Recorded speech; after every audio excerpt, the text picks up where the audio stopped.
Read by Dale Grothman. Justice in the Foothills by Clement. Starr and Collins were apathetic throughout their brief, dramatic trial. Following the jury's verdict of first-degree murder, their sullen demeanor became an integral part of their being. They did not show emotion when the sheriff and deputies prepared them for the trip to the state's prison to await execution. Heavily manacled, Starr's left wrist chained to Collins' right, they huddled in the automobile, ready for the journey to Mills Junction, where the officers planned to take a through train to the penitentiary. The weather matched the prisoners' mood. A drizzle dampened the car and its occupants, while great fog banks shrouded the hills. As the car nosed its way along the trail, the mist gradually turned to rain. The sheriff was nervous. "The road's getting slippery. We'd best put on chains," he told the deputy. "I'd hate to skid over one of these cliffs. It'd be a finish, I reckon." Inspection of the toolbox showed the chains were missing. "We must have left them in the garage," apologized the driver. "The trail ahead isn't any worse than the part we have come over. It's as safe to go forward as to return." "Go slow, then," replied the sheriff. "I don't fancy this trip. I'd forgotten how ornery this road is." The car swerved from side to side in spite of the driver's efforts. He was slowing up for a steep descent when the heavy machine left the trail. It spun suddenly, like a thing bewitched, hurling its occupants over the side of the chasm, while it rolled over and over on its way to the destruction in the boulder-studded bottom. The sheriff and deputies followed the car to the canyon bottom, where Starr and Collins would have joined them. Only, as they dropped over the canyon wall, they passed on opposite sides of a stunted cedar. The chain which bound them together held securely, and they were suspended in the air, kicking desperately, almost tearing the tree from its precarious root hold. Starr hooked a toe over a jutting rock. Inch by inch they worked their way up to the canyon's rim, and were back on the trail when darkness fell. Starr was panting, but was not nearly so winded as Collins. He set the pace through the gloom, heading for the foothills to the north. They reasoned that hours would pass before their escape was discovered. Moreover, pursuing posses would be at a disadvantage among the trackless foothills.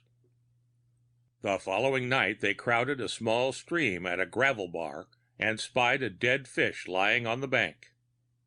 Throwing themselves flat on their stomachs, they devoured it in great bites, for with the exception of a rabbit, which a surprised bobcat had dropped, this was their first meal since their escape.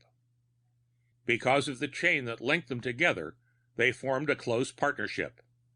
Neither could lie down, sit down, or arise without the consent of the other. Bitterly, they cursed the links of steel which turned their waking hours into a series of mishaps. So far, posses had not appeared on their trail. This was not strange, considering the wide expanse of sparsely settled country which must be searched. The fugitives were in little dread of men, but, waking or sleeping, they could not rid their minds of the thought of avenging dogs.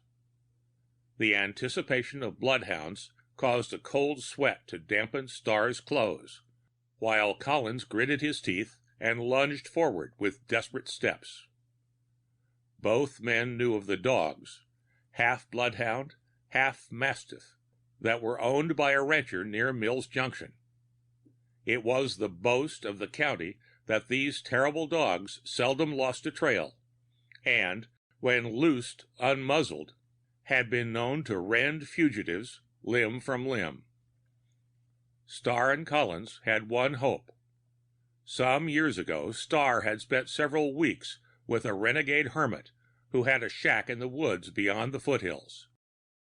If they could reach his shack, he would remove their manacles. He might be dead, or he might have moved, but the fugitives hoped against hope that he would be ready to aid and hide them. The nights were cool in the foothills, but the days were hot. Berries were abundant, hanging dead ripe on countless bushes, providing food. When they stopped to rest, they worked persistently at their manacles. If they could sever the chain which bound them wrist to wrist, their progress would be easier and safer. This much accomplished, they might devise a way to remove the handcuffs. They dragged the chain back and forth over flint rocks. They worked and strained and pulled, but the stout links refused to yield. After each trial, Starr and Collins arose, cursing, and continued their flight toward the north. Early one morning, both men paused simultaneously, holding their breath while they listened. From the south floated a faint echo which froze the blood in their veins. Again the sound echoed. It was the baying of a hound. The baying increased in loudness as the pursuit grew easier. Starr and Collins crashed through the brush to a small rock pile.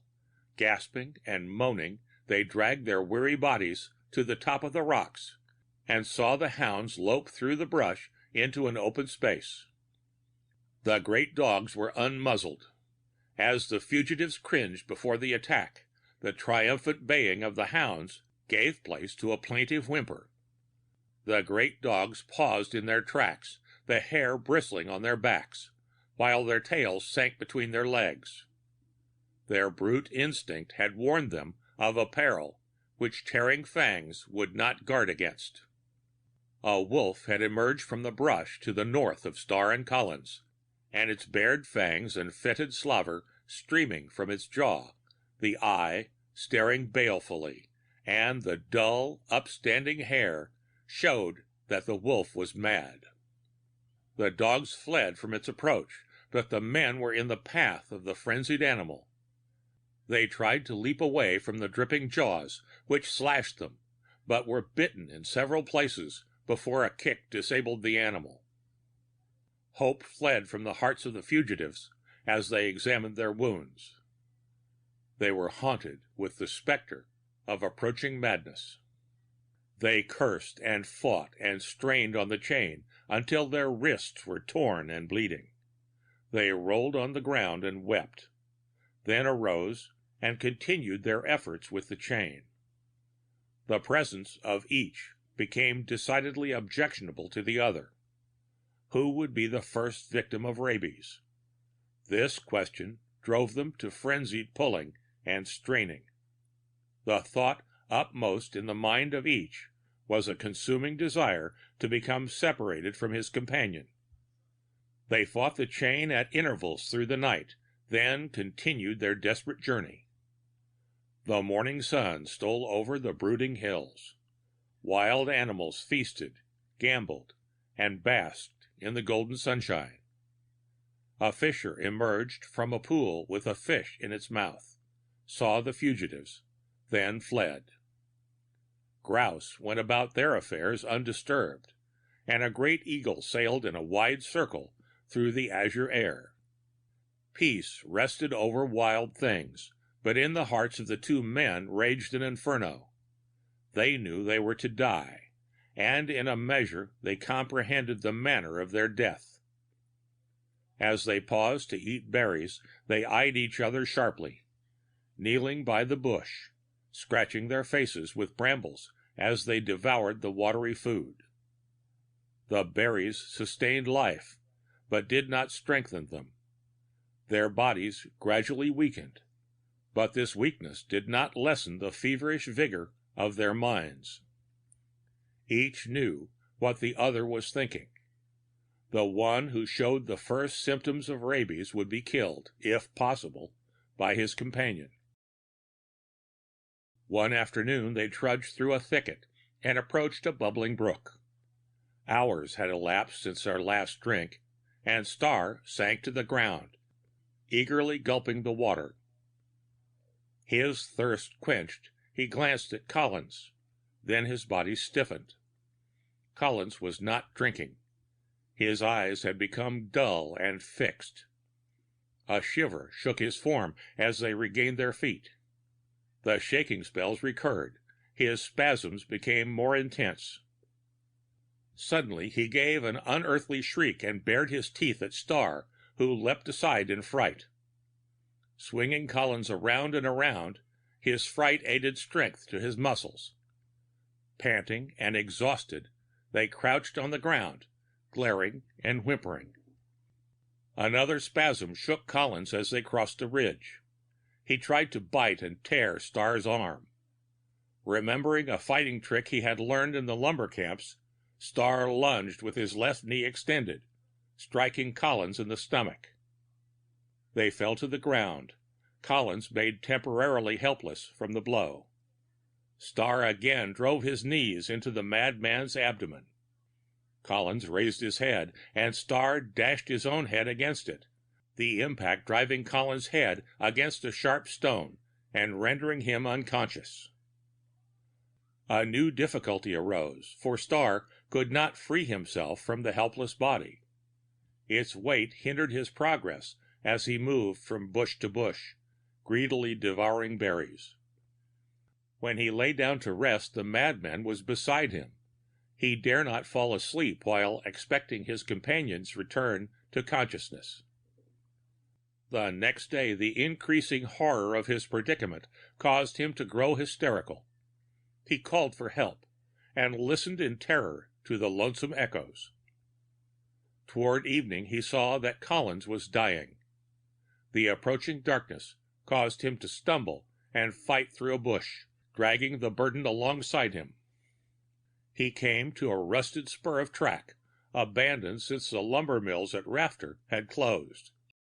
The sight of the rusty rails and the warmth of the rising sun served to clear his mind. He remembered that the hermit's shack was north of this track. As he stumbled along, making slow headway, he felt a change creeping over him. He was near a brook and passed a pool of water, and recoiled in fright from its limpid coolness. Spasms shook him, and he looked for something to rend and tear. During lucid intervals between spasms, he struggled grimly through the bush. Each attack was leaving him weaker. When evening came, he looked upon imaginary sights which added to his desperation. His mad brain showed foul vampires flapping through the air about him, throwing water from their wings. And from each side, hideous imps called his name, extending vessels of water and inviting him to drink. He sought to slay them, but they recoiled with demonic grins, only to renew their torments. He thought Collins arose, gazed at him with cadaverous eyes, and asked him to hurry to a pool where they could drink and splash and swim. With bared teeth, Star showed his displeasure at such an invitation. He was panting now, and darkness had fallen. His tormentors still offered him water, but between spasms he made slow progress, until a light appeared in the darkness. Gradually, the vague outlines of a cabin showed close at hand. Star was more normal.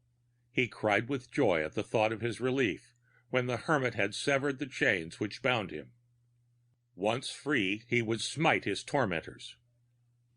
He reached the window through which the light streamed, thrust his head through the opening, and groaned. The hermit was cleaning a pistol, which he dropped in fright as Star's groan reached his ears. He saw the face in the window, the lips spread in an awful grimace, showing blood-stained teeth, and the sunken, discolored cheeks, and staring, glazing eyes. A specter. The hermit screamed. His hand reached behind him and grasped a rifle, which flew to his shoulder as the apparition strove to speak. The rifle rang, and Star lay down to rest, as though soothed by the echoes reverberating among the hills. The end of Justice in the Foothills by Clement White.